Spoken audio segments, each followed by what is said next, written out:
Okay, so we are now starting Chapter 18, Section 3. Reading focused questions. What political conflicts marked the presidency of William Howard Taft? Who were the contenders in the election of 1912, and what was the outcome? What major policies did President Woodrow Wilson help put in place, and what ways were the achievements of progressivism limited? Main idea. Despite his solid record of reforms, President Taft alienated many progressives.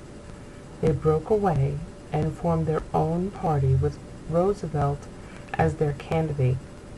Democratic Woodrow Wilson beat both men in 1912 and continued progressive reforms.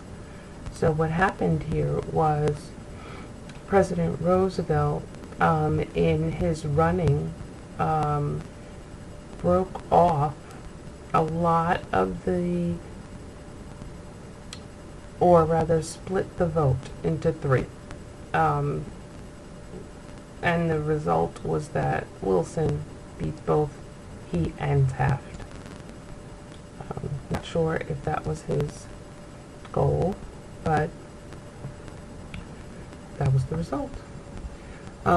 Key terms here: conservationists, people who favor the protection of natural resources; new nationalism; TR's plan, Teddy Roosevelt's plan, which included business regulation, welfare laws, workplace protection for women and children, income and inheritance taxes, and voting reform. The name of his party was the Bull Moose Party. The nickname of the Progressive Party, the moose, which was a symbol to challenge the Republican elephant, and Democratic donkey was the point here. Let's see. Your key terms are going to be, or rather, another key term after Bull Moose was Federal Trade Commission, FTC, which was created by Congress and Wilson in 1914 to enforce the Clayton Act and set up fair trade laws. It was given the power to order firms to cease and desist the practice of business tactics found to be unfair. Let's see. Another key term was Federal Reserve System. This was 1913. Congress passed the Federal Reserve Act that created the Federal Reserve System. Some points to that were: it divided the country into 12 districts, each with a Federal Reserve Bank owned by its member banks. Another, every national bank was required to become a member of the Federal Reserve Bank in its own district, and every national bank was required to deposit some of its capital and cash reserves in that bank. That was a form of insurance.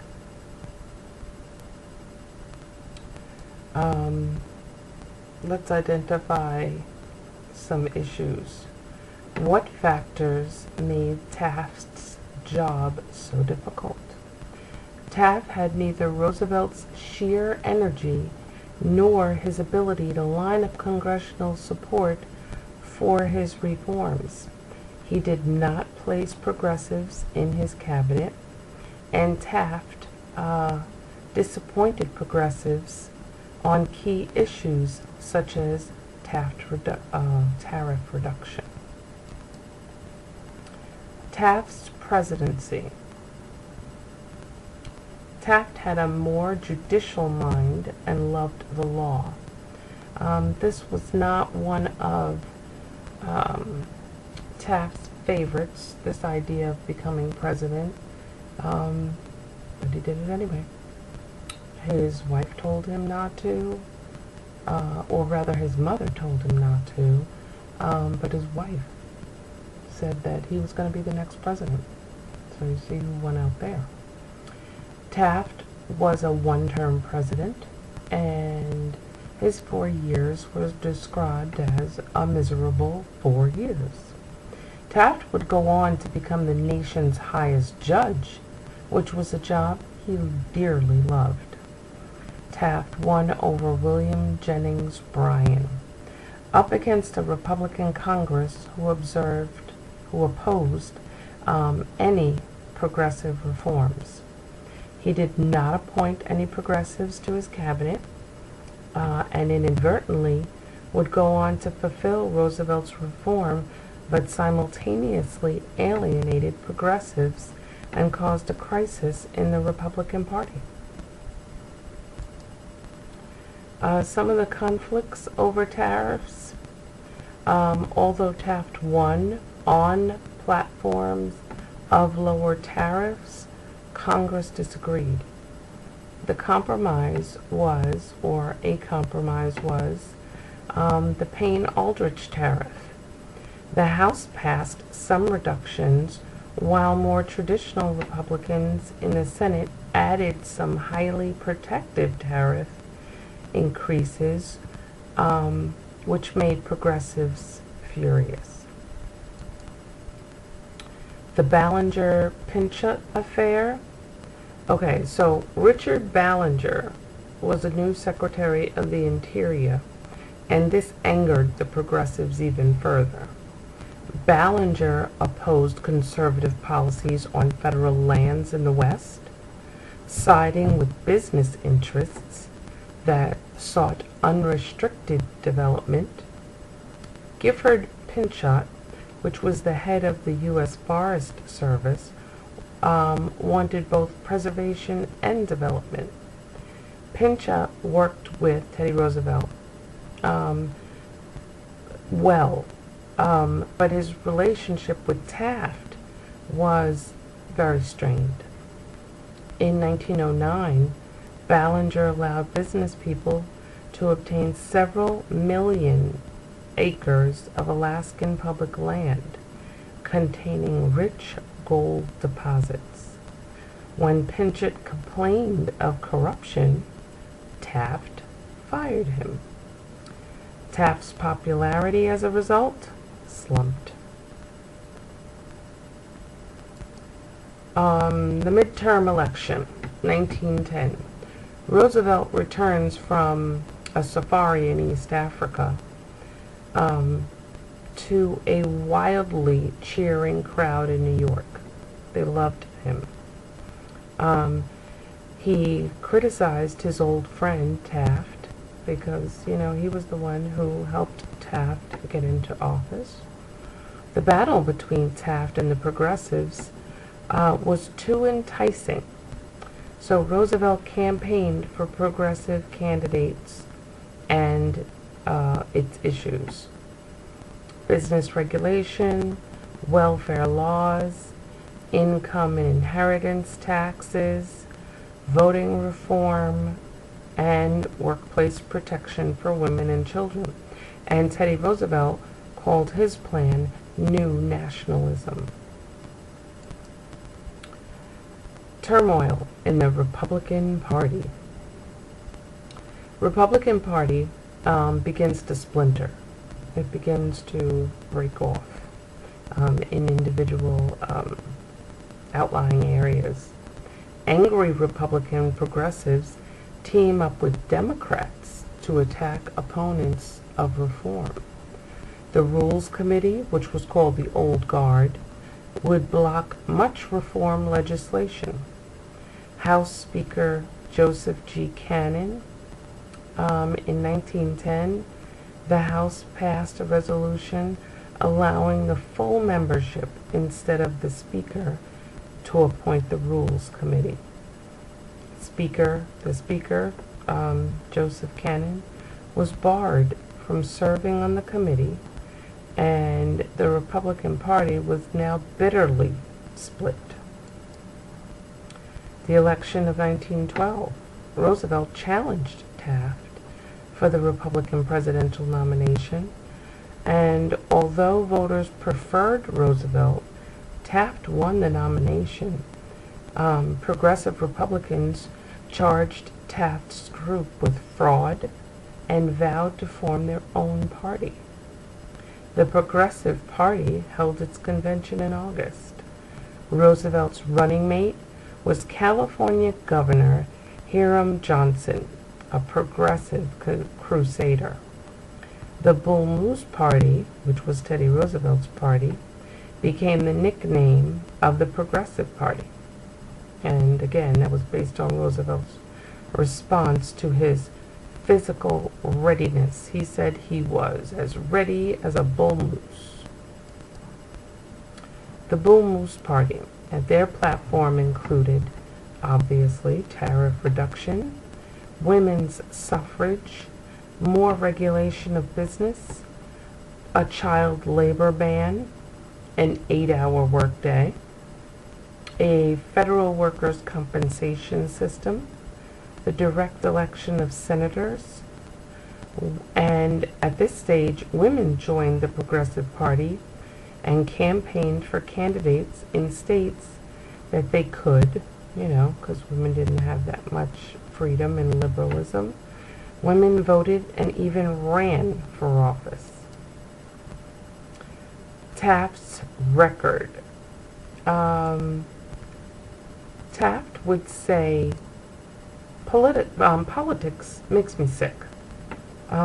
He frequently complained.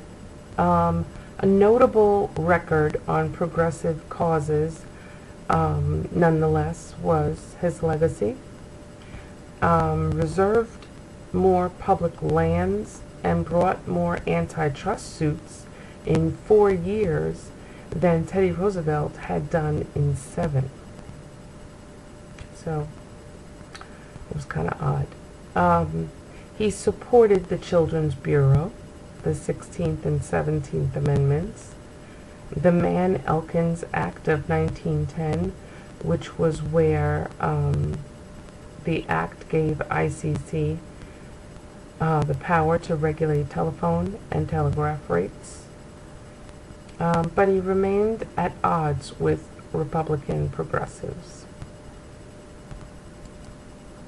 Wilson's New Freedom was what he called his policies.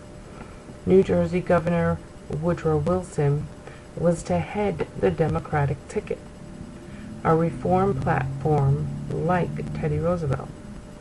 He criticized both big business and big government, unlike Teddy Roosevelt, and in his New Freedom policy, Wilson's New Freedom policy, he promised to enforce antitrust laws without threatening competition. He called it pure progressivism. A 4-way election ensued. The 4 main candidates in 1912 was Taft, who fought to keep it for the Republicans. Like I said, he wasn't really interested in politics, but his goal was to keep the presidency Republican. Roosevelt was eager to get his old job back by using his Bull Moose Party. Wilson headed the Democratic ticket. And then there was Eugene V. Debs. This was his 5th attempt for the Socialist Party. Wilson, nonetheless, won by a landslide, 81% of the electoral vote. Wilson's policies as president. He believed his main duties was to offer major legislation to Congress, promote legislation publicly, and guide it to passage. Wilson worked Congress vigorously. He kept Congress in session for a full year and half for the first time, or rather a full year and a half is what I meant. Tariffs and taxes. The first major victory in tariff reduction, a long unfulfilled goal of progressives.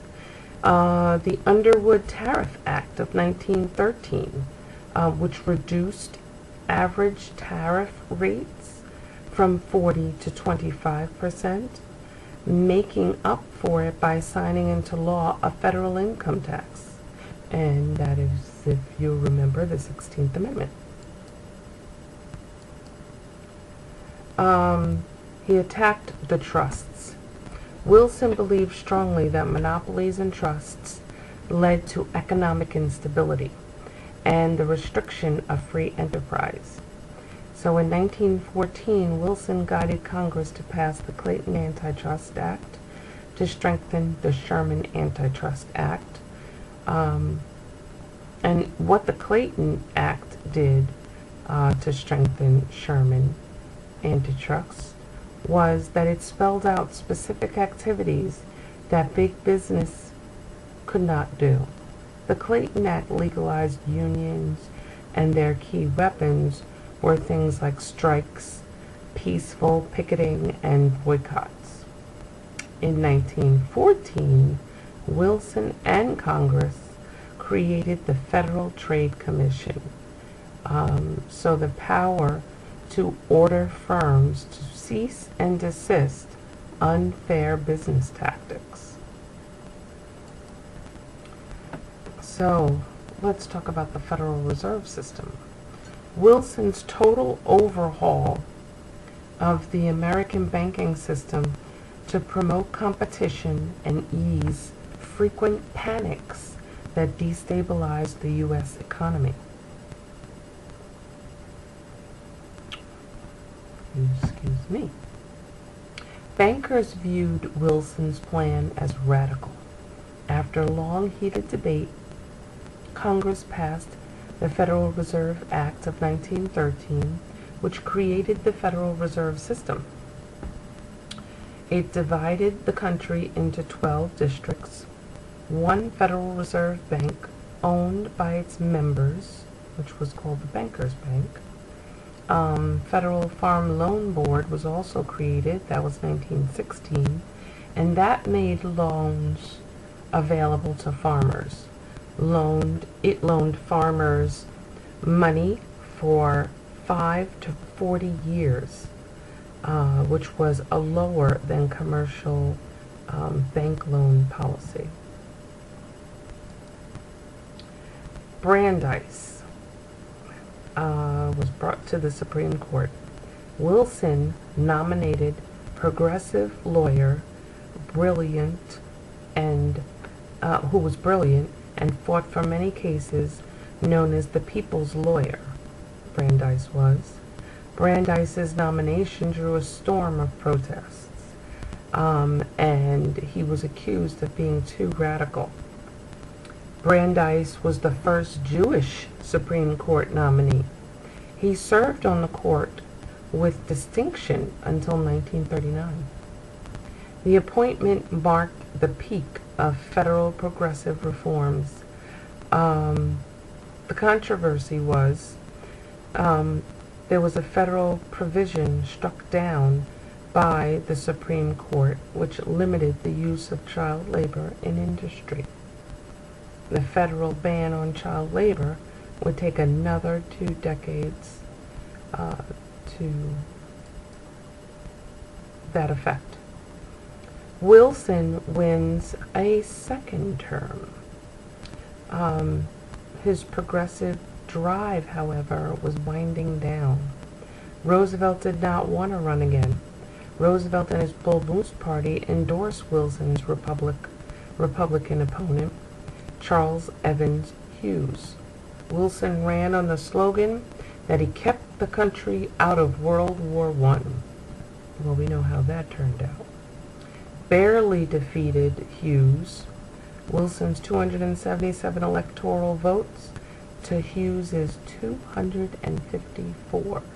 Very slim margin. Okay, let's talk about the limits of progressivism. By the mid-1910s, um, progressives had made broad changes in society, government, and business. It redefined and enlarged the role of government. Um, Progressive influence was limited to certain sectors of society, and it focused mainly on municipal problems. Progressives did little to aid tenant and migrant farmers and non-unionized workers. Social justice and progressivism led to little action towards reforms, and Wilson allowed Jim Crow laws to be extended in federal offices. Also in 1909, the NAACP, um, National Association for the Advancement of Colored People, which is what that was created. Little was done to stop the worsening race relations and lynchings of this time. Some Southern white progressives favored the women's vote, only to double the white vote, pushing African Americans further behind. Wilson also initially opposed the constitutional amendment for women's suffrage. We'll hear about that a little later. He was literally forced to sign that into law. The end of progressivism, which was the call to war. Americans were now worried about how long they could remain uninvolved in World War I. The calls for reform were drowned out by the call to war. By 1916, all but one had nearly sputtered out. The drive for women's suffrage sort of took a back burner. Did not die out, but was overshadowed by the fact that we were now going to war. Okay, so let's see how that turned out in section 4. So, chapter 18, section 4. The reading focus questions. In what ways were Susan B. Anthony and Elizabeth Cady Stanton a bridge to the 20th century suffrage effort? I started this in part 1, realizing that I had skipped section 3. So this is a bit of a repeat. What two main strategies did suffrage leaders pursue? What was the status of the suffrage movement by the turn of the century? Why was a new generation of national leaders needed in the suffrage effort? And what factors led to a final victory for suffrage? The main idea here is that we are demonstrating their skills as organizers, women, and activists.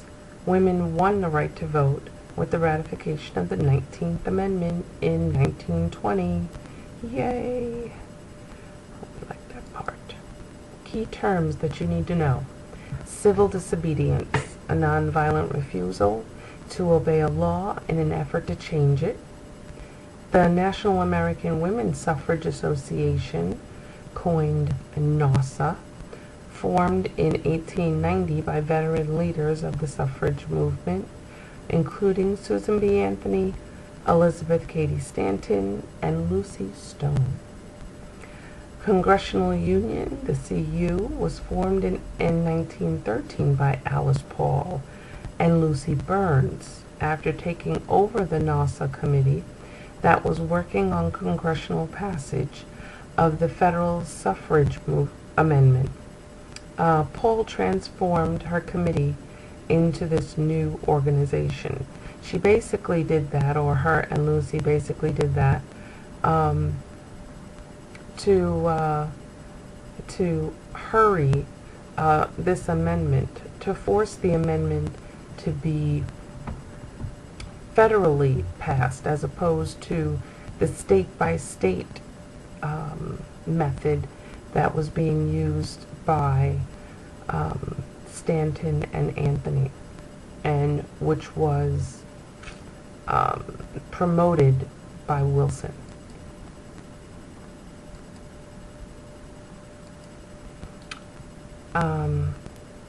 But suffrage was achieved at last. I mean, it took literally approximately 70 years of women's organizations actively campaigning for the right to vote. As the movement toward it grew, so did the resistance, of course. Women's suffrage was viewed as unnecessary. And there were fears. The fears were that women would become too masculine by having the right to vote. Women would be too easily manipulated, implying that they were not smart enough. Women would be too distracted from their duties in the home, like tending to the children and the laundry. The argument was women simply did not want to vote. Someone made that up because that wasn't true. Anthony and Stanton, they prepared the way. In 1848, the first convention, Seneca Falls in New York, was the first formal demand for the right to vote. Major proponents of this were Lucretia Mott, Elizabeth Cady Stanton, and some few years later, Susan B. Anthony. 1866, they founded the American Equal Rights Association and soon began publication of a newspaper called The Revolution. Let me make sure I get this right. Susan B. Anthony said, "Men, their rights and nothing more. Women, their rights and nothing less." Later, the movement split into two groups, Stanton and Anthony as the National Women's Suffrage Association, to fight for the constitutional amendment in a state-by-state method, and Lucy Burns and Alice Paul in the Congressional Union, which was more for full-on suffrage by passage of the amendment. The American Women's Suffrage Association worked on the state level to win voting rights. In 1890, Wyoming entered the Union. It was the first state to grant women full suffrage. Yay, Wyoming. 1872, however, Anthony led a group of women to the polls in Rochester, New York, insisting to vote. She was arrested for this act of civil disobedience, which we said was a nonviolent refusal. She was convicted and fined $100. She refused to pay, but was set free anyway. She was prevented, however, from appealing. Let's see. There were two strategies to the suffrage movement. As I mentioned before, Stanton and Anthony wanted to go state by state, where Burns and Paul wanted a full-on constitutional amendment. So, first strategy, get individual states to let women vote. This path was more successful in the western states due to greater senses of equality required by the survival on the frontier, basic survival. Women were working right along with men. But the other strategy, which was proposed by Paul and Burns, was to press for a constitutional amendment, just flat out 2/3 of each house of the Congress to pass a measure and then be ratified by 3/4 of the state legislatures, which was eventually the case. The Anthony Amendment in 1868, introduced to Congress, was stalled. In 1878, 10 years later, a new amendment introduced with wording of Susan B. Anthony: the right of citizens of the United States to vote shall not be denied or abridged by the United States or by any state on the account of sex, quote unquote. This proposed amendment received its first committee hearing, but again was stalled. In 1887, they debated again, although they were defeated in the Senate. Anthony's amendment was reintroduced by supporters every year until 1897. But then it sort of disappeared until it was revived in 1913. So turn of the century for suffrage, 1890. Veteran leaders, Anthony Stanton and Lucy Stone, were joined by younger leaders to form NASA, National Association of Women's Suffrage Association. Anthony served as the president from 1892 to 1900. By 1900, women were demanding the right to vote. Stanton and Anthony died, respectively, in 1902 and 1906. So it was time for a new generation to take the cause of suffrage to victory. And a new leader emerged, Carrie Chapman Catt, who headed NASA from 1900 to 1904. She again stepped into that place in 1915, where she implemented her new quote-unquote winning plan. Her strategy now was precinct by precinct, political work with close coordination among the districts. Still not the amendment route, little by little. But this new generation, Alice Paul, as I mentioned before, also rose as a leader, and there was a little contention between the two of them.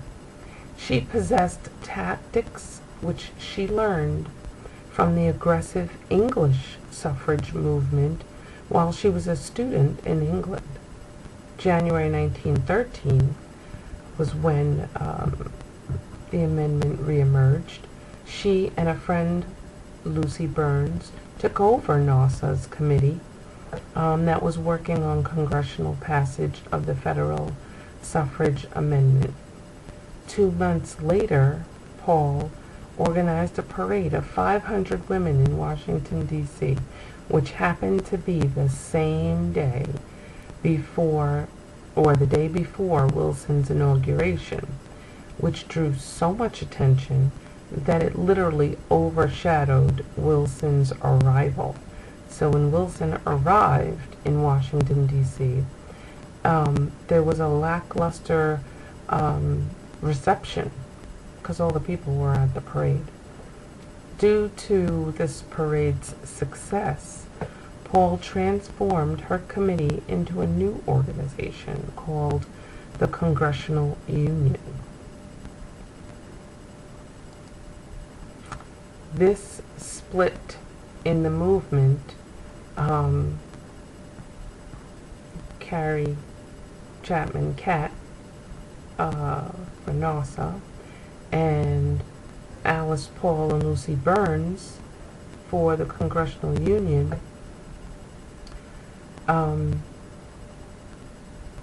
became two ends to the same means. Like I said, just using different methods. Paul's Congressional Union called for a more aggressive, militant type campaign for the constitutional amendment, which caused the expulsion of the Congressional Union from the leadership of NASA.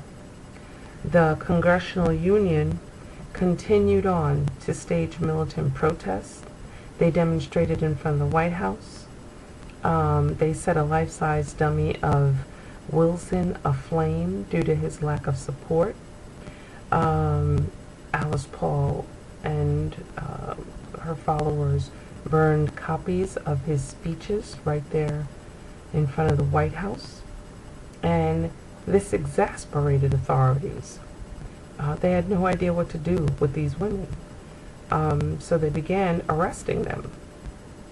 But while Alice Paul was arrested, she started a hunger strike. And at some point she was force-fed, and well, let me continue, and I'll get back to that. In 1919, Congress formally proposed the suffrage amendment. Members of Congress had finally succumbed to the political forces of states that had passed suffrage and to the unrelenting work of NASA. By 1917, NASA had grown into the largest volunteer organization in the country with 2 million members. So that fall, New York State voted for women's suffrage. The exposure of the treatment of Alice Paul's Congressional Union while they were arrested and sent to these filthy jails was keenly embarrassing to Congress. Alice Paul went on a hunger strike and began being force-fed, and this got out and like I said, embarrassed Wilson. August 1920. You have to remember that during this time, and duly right after, because this was 1920, the pressure was on because we were at war, and while we are, overseas, lobbying for equality with the treatment of Germans, the same treatment was going on with these women in the jails. So it was very hypocritical, and Alice Paul made those points very well demonstrated by her tactics. The battle for suffrage finally ends in 1920. Tennessee becomes the 36th state necessary to ratify the suffrage amendment. Suffrage Carrie Chapman Catt, after the exhausting decade, said, "It is doubtful that any man ever realized what the suffrage struggle came to mean to women. It leaves its mark on one such a struggle." The 19th Amendment marked the last major reform of the progressive era. So this ends chapter 18. That was sections 1, 2, 3, and 4, 1 and 2 in part 1 of my videos, of these 2 videos, and sections 3 and 4 in part 2. So thank you for listening. Hope this was helpful, and stay tuned for chapter 19.